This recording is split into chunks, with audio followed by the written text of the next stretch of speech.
Peace and wellness to the family. I wanted to come on here and talk about something that's very important, especially in the times that we're in now. And I wanted to discuss becoming our own systems, because the systems that we have been relying on has constantly failed us. And what I mean by systems, I'm talking about the powers of formal institutions, higher up corporations, capitalistic companies, bankers, creators of what we call currency, any true social, economic power infrastructure that systematically oppresses the people under a form that we may call government. Now, creating your own system starts with you. Me, I put in a system called Supreme Wellbeing, where it's based off 4 principles: self-subconscious mind, self-control, self-love, and self-investment. These principles in particular help me create my own system with my own inner world to be able to establish a compass for myself, a guidance or direction for me to become more self-sufficient and not have a savior complex.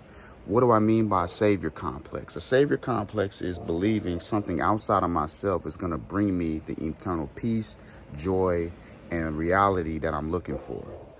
Ultimately, all these systems and these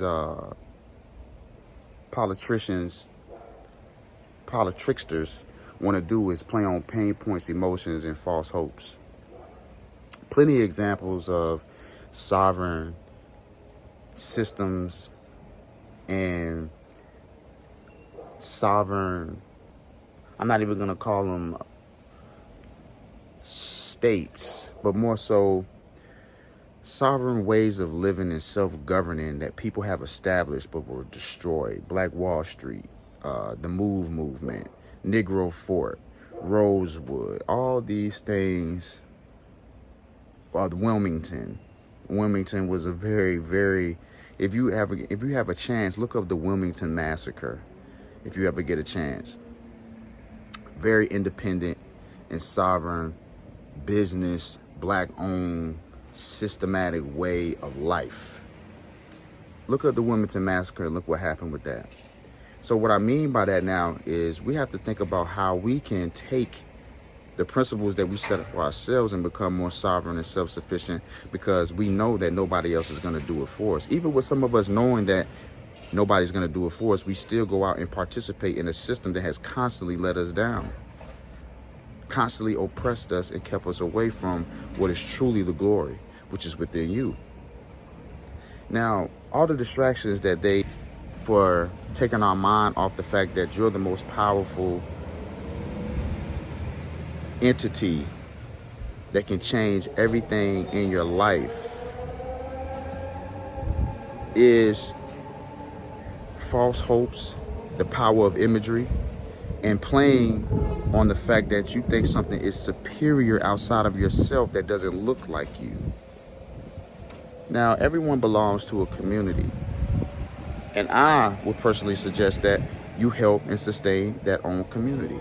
It's only right. It's there for a reason. It's there to strengthen for a reason. Have beliefs, moral values, and everything like that for you to stand by with your community so y'all can grow stronger. It's the same thing with the Jewish community. It's the same thing with the Chinese community. It's the same thing with the Japanese community. They all find a way to circulate their systems and economic power and dollar within themselves to succeed. Now, if you're constantly thinking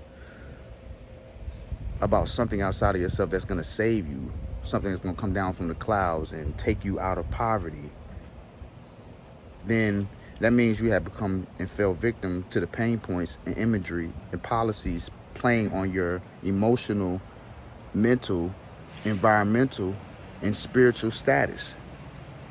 What we have to do is understand that we are in total control of our destiny. by way of how we want to put in these systems in place. On a fundamental level, developing essential skills like if you're going to the grocery store today. Mostly, I'm a vegan, so I eat mostly from the earth.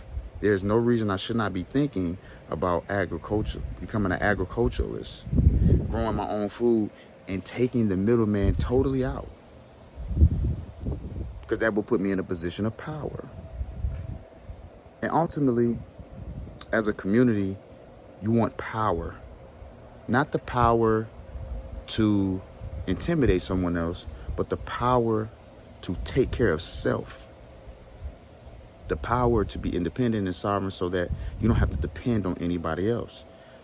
And you could take it step by step, starting with essential skills like growing food, water irrigation, being able to build, being able to survey land, the basic necessities of life, food, shelter, water.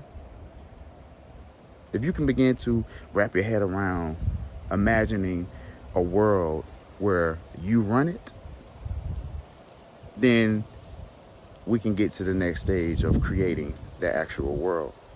But it starts with the world within.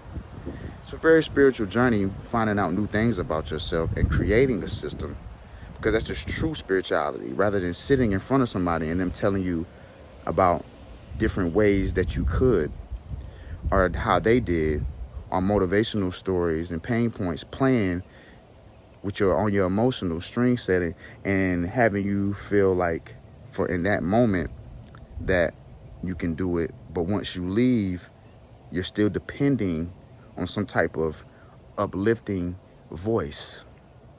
When that uplifting voice is your subconscious mind that you have to condition to be able to create what the Creator has for you in your life, and to create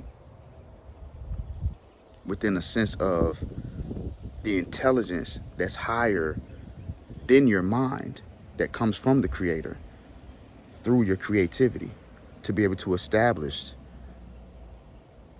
the skills, mindset, and whole spectrum of how you want to design your system to your advantage to become self-sufficient and sovereign. But there is a higher intelligence than the mind itself that you have to tap into, your spiritual gifts, to be able to bring this forth in your life.